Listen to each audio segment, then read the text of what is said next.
Hello, everyone. I'm James Milan. Welcome to this episode of Talk of the Town. On Talk of the Town, we talk about a whole bunch of different topics with a whole bunch of different people. This one is going to connect with some other work that we've done in a way that you'll find out as you watch and listen on. But the topic for today is financial literacy, and my guest is Julie Beckham. Julie is an assistant vice president at Rockland Trust, which I will just mention parenthetically is the number was rated number one for in-state banks, I noticed, in 2024. So that's cool. Anyway, she has an unusual title and an unusual job that we want to find out a lot more about. She is in charge of financial education and strategy. And she's a one-person band in some ways. We are going to find out more. Anyway, let me start the conversation by just asking you about your own personal journey to this place. What you do, and we'll talk about this much more, of course, is produce a whole wide range of different ways for people to educate themselves and support each other in terms of their financial literacy. And that's podcasts, it's animations, it's video, scam alerts, it's all kinds of stuff. Just tell us how, about your journey to the current position that you're in. Sure. Well, my journey being at Rockland Trust, I have to say I have an amazing team, so I could never claim to do all of this by myself. Right, of course. But I do have to say that, I have a unique entrance into banking. I have a background in musical theater. When I was growing up not too far from here, I was New York or bust for me. I wanted to be a working actor, and I was. And I lived in New York, and I went to school there. Life takes you in different paths. And at one point, I was asked how I might be creative in teaching the community financial education. And because of my musical theater background, my answer to that question was I would write a musical about money and perform it for free in elementary schools.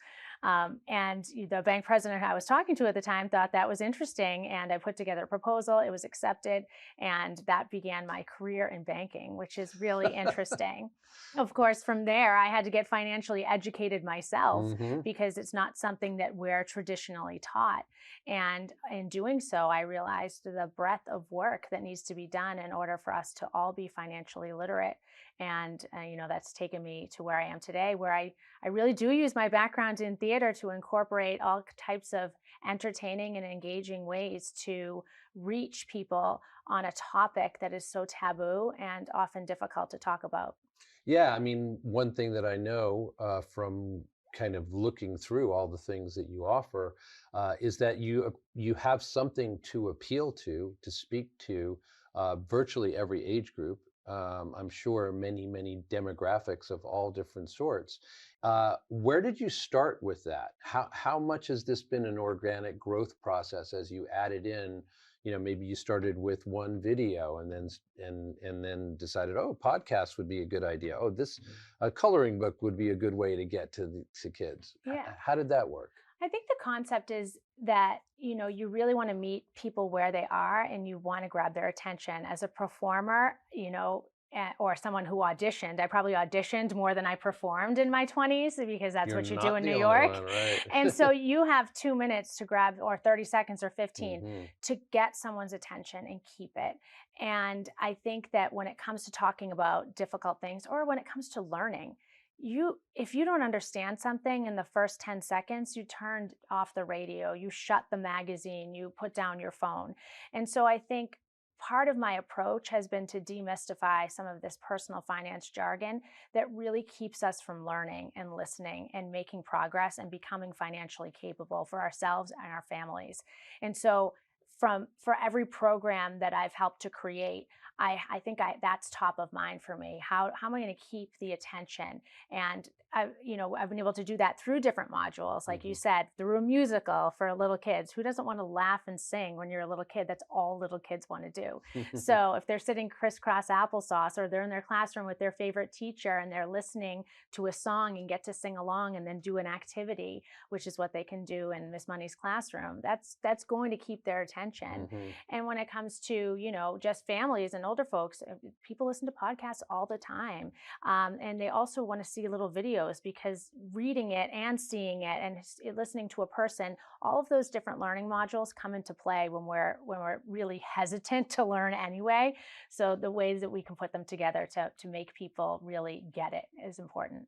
Yeah, and obviously you're preaching to the converted here in terms of talking about the power of video, but Yeah. it really is true that it is in many ways a particularly effective means of getting a message across. I am interested in one thing that you said, which is you are very well aware from your own personal experience as well as from how you strategize about doing the job that you're doing. You're well aware that you have to get people's attention quickly. So how much of a challenge is that for you when it comes to financial literacy, when it comes to certain kinds of lessons that you are trying to impart? How hard has that been? It depends on the audience. So children and teens lean in. Mm. They want to talk and learn about this stuff, especially if it's prohibited in their families. They listen. Little kids want to do what their parents do. So if they're banking or they're using their ATM or anything like that, they're interested. And so they Hmm. want to talk about that. And then teenagers want to talk about it because, think about it, they're marketed to every single second of their life. So they're already mini consumers. So they're interested in how to make more money, or what career they're going to go into. They're curious. So that group is already leaning in. I think it's a little bit more difficult when you work. I've always said it's more difficult to work with adults, but but it's more difficult with adults because they have some defense mechanisms, because Hmm. they have shame, and that's the title of our podcast, which is the No Shame in This Money Game. They think they should already know it, and they're ashamed when they don't. They think they shouldn't have been scammed, and they're ashamed that they have to admit it. And that's too bad, because there is no shame in this money game, as the podcast says, because we're not formally taught.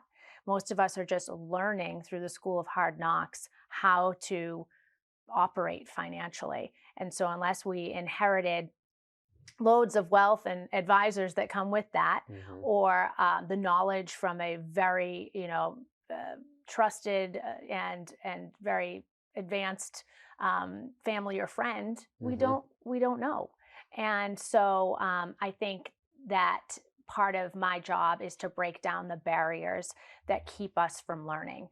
To keep, like, for some populations, especially women, are told, oh, you don't need to worry about that, or like, I've got this. Hmm. And that can be very harmful, and keep people from learning. And then the overconfidence of like, oh, I know what I'm doing, because I don't want to admit that I don't know. Hmm. That can be very harmful. So those dynamics come into play, and that's where we're just creating content in any way that we can to get people to talk about this and have money conversations and normalize learning about this, or relearning, or reintroducing.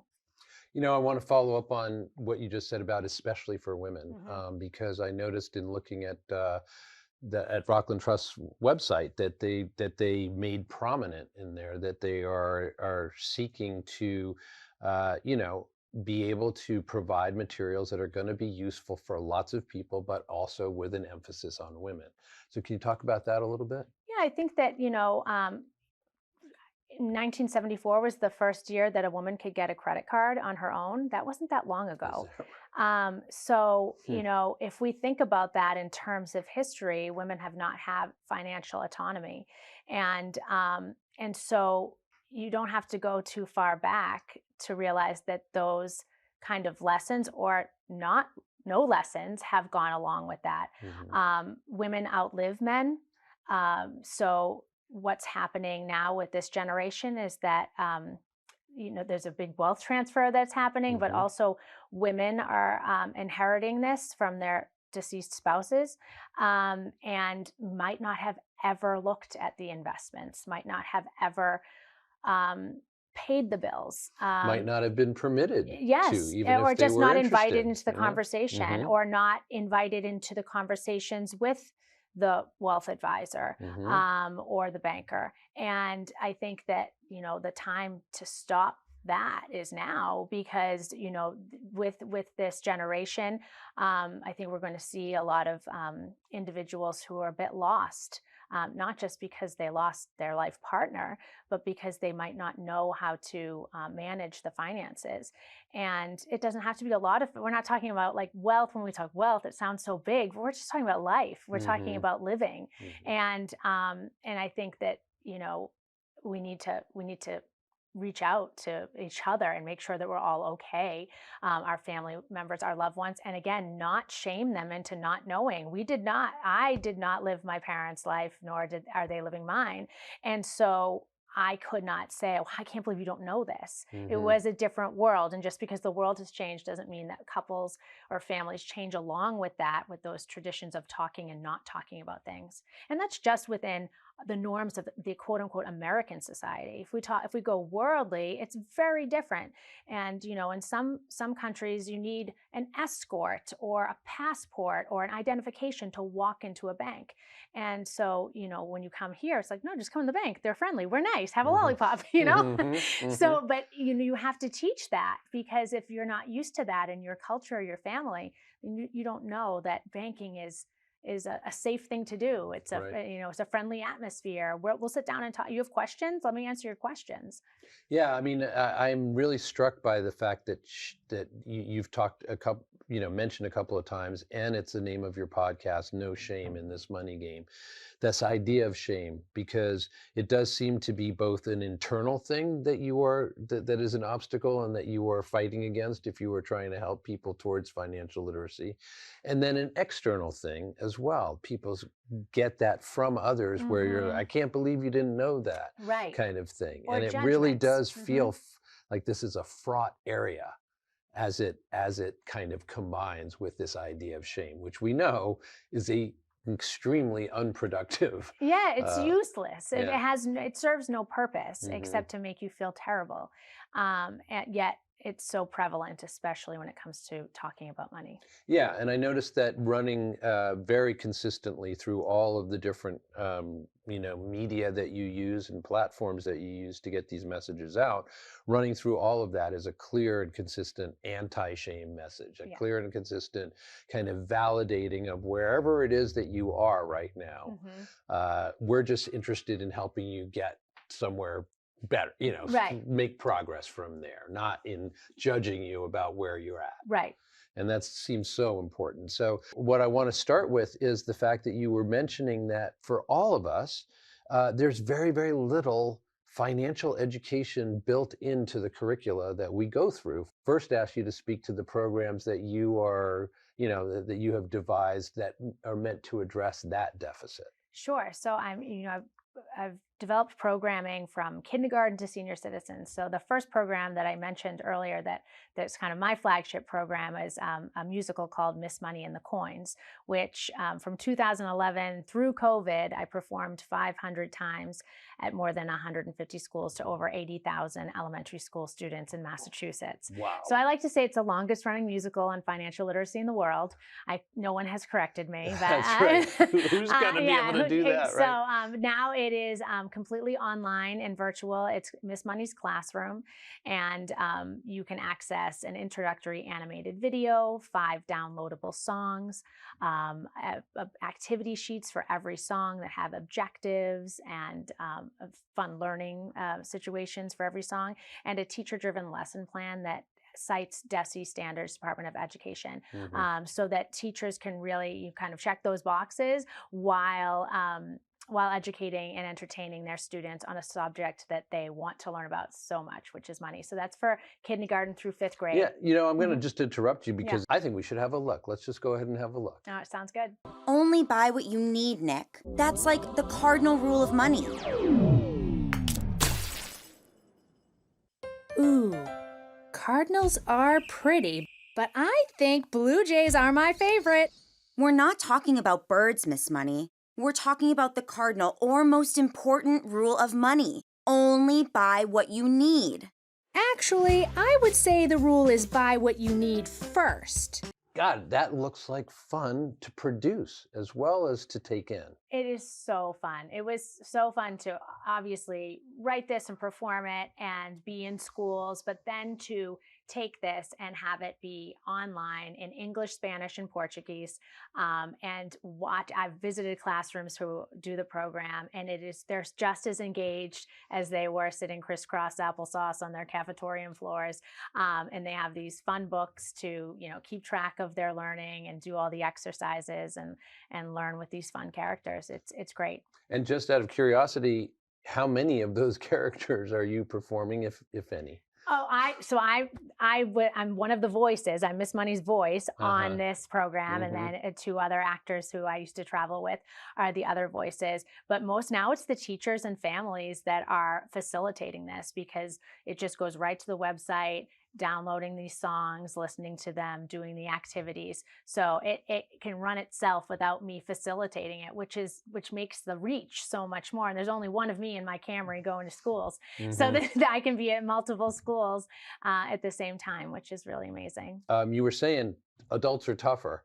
Oh, yes. What's out there for them? So yeah, before I get to the adults, we also facilitate, that's okay, Credit for Life fairs at high school. So any high school Credit for Life fairs.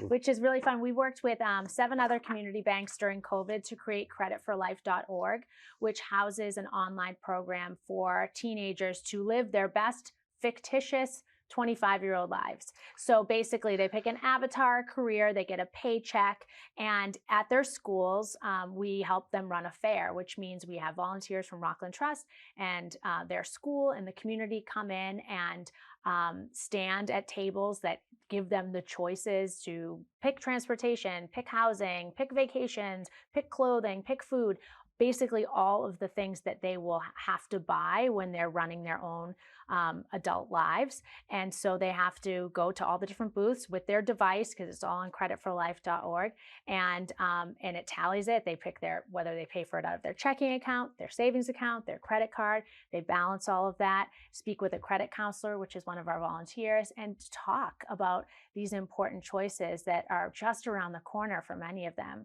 And what's enlightening is that many of them don't know the difference between a credit card and a debit card, their checking account or their savings account. They don't understand that a credit card is a loan. So these very basic financial concepts, 17-year-olds who are about to sign student loans don't know these things. And this is a failure of educating our students. And I feel like we do as a bank feel like it's our responsibility to reach as many of these students until personal finance is a requirement in public schools. Yeah, I just want to give a quote from again, this is the Credit for Life flyer that you came with. And I want to just read this out because it's really eye-opening that 86% of high school students say the most important skill they need post-graduation is understanding personal finance. 86. Let's listen. Let's listen to that. And clearly you are doing so. Because I was a high school teacher for a lot of years, I know that 15, 16, and 17-year-olds, there's nothing they would like more than to imagine being 25. Exactly. And imagine having their own money. And imagine being in control of all those things. And at the same time, I'm also aware that most people spend more time educating themselves about life from 22 to 25 than they did at any time before that. Because as you said, this kind of learning through either good courses or bitter experience is the only way that we have so far. So many teachers, as we do these Credit for Life fairs, turn to me and say, I wish we did this when I was in high school.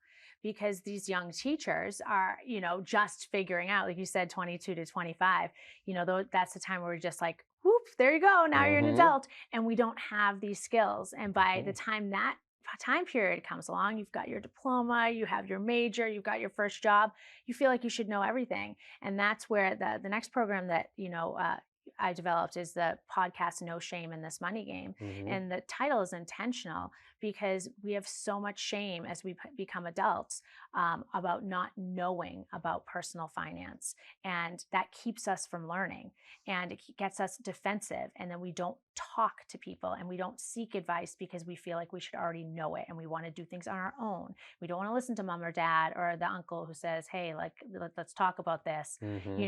because they're judging me because, oh yeah, I'm holding, a coffee drink, or I just, was in a wedding and I know I overspent. I don't want to talk about it, and so Hmm. there's this Hmm. shame for young people and as they grow and mature into older adults. And so we have the No Shame in This Money Game podcast that kind of demystifies personal finance jargon. I interview experts and kind of interrupt them as they speak in a post-production way so that they can get what they need to get across. Absolutely. But then, kind of interrupt with the definitions of what they're talking about and why it's relevant, and encouraging people to keep listening, even though it's hard. It's difficult to listen to.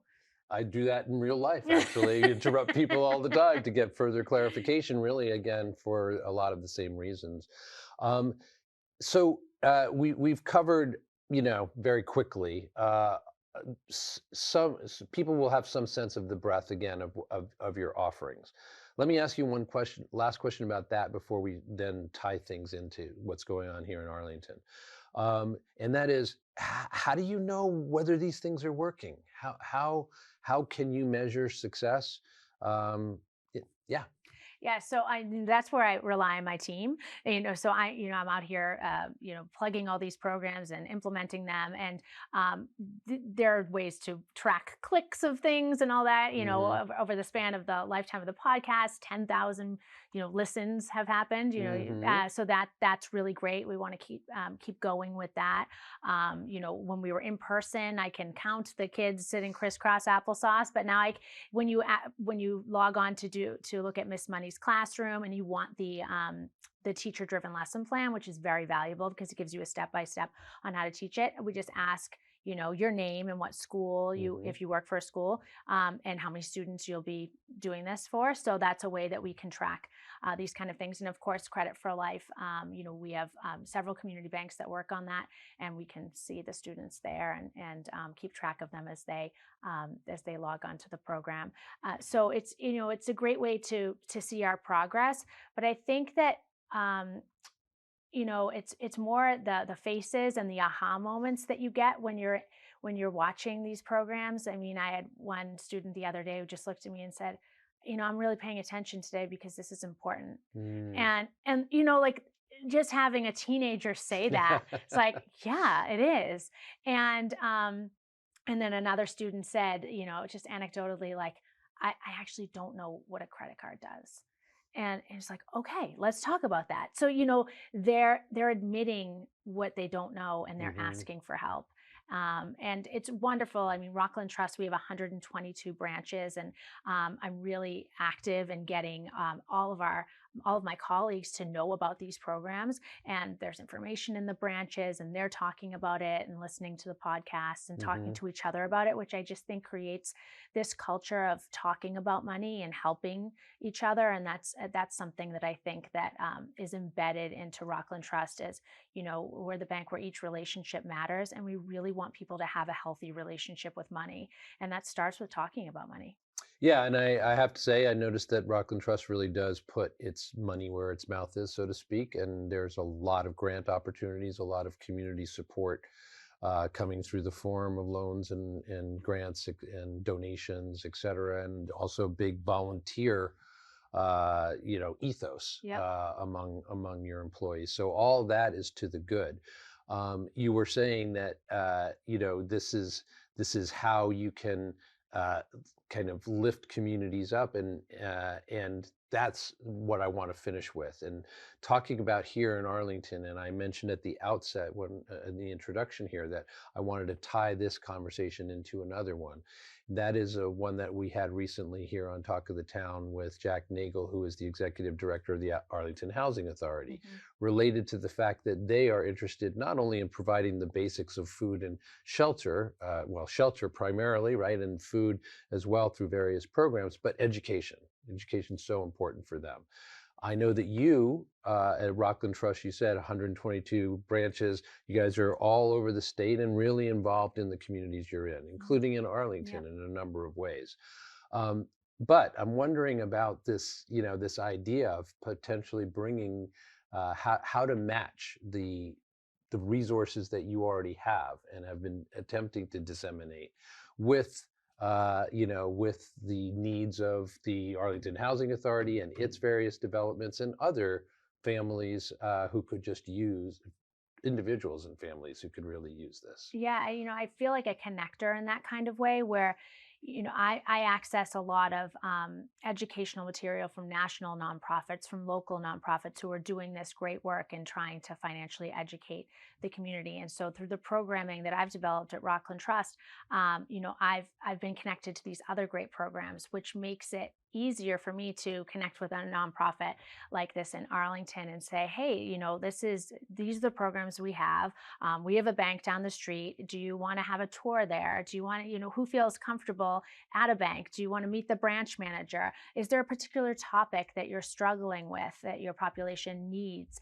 And so we can do that with a lot of different nonprofits because we're involved with so many of them. And, we just like to be invited to talk.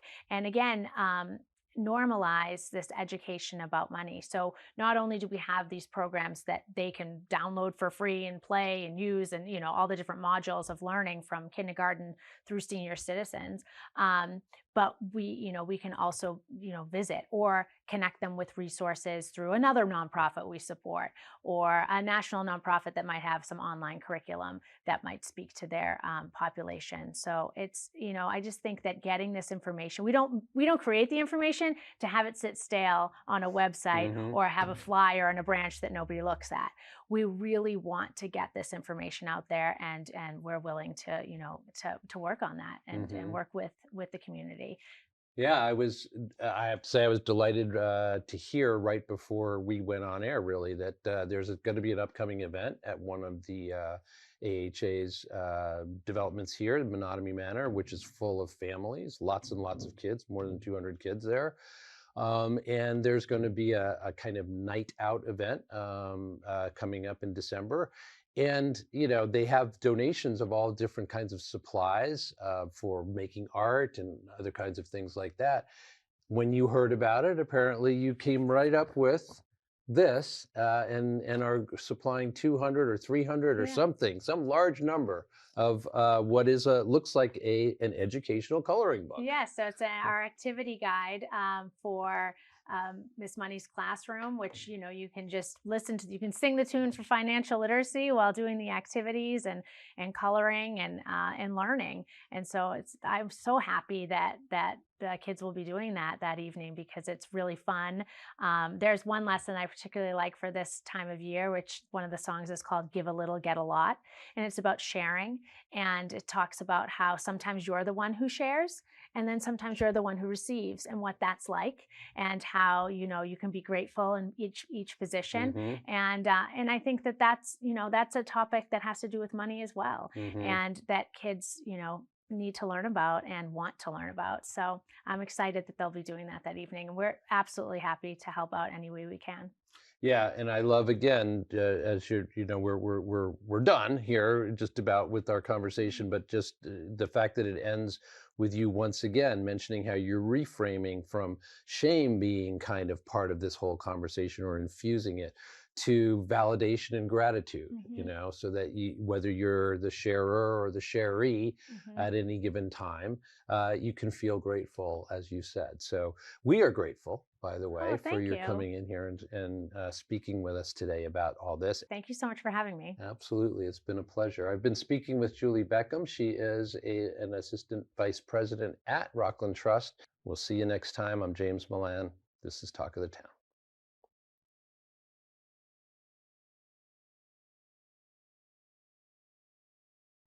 ACMi productions are only made possible with your support. Visit patreon.com/ACMi to learn how you can help.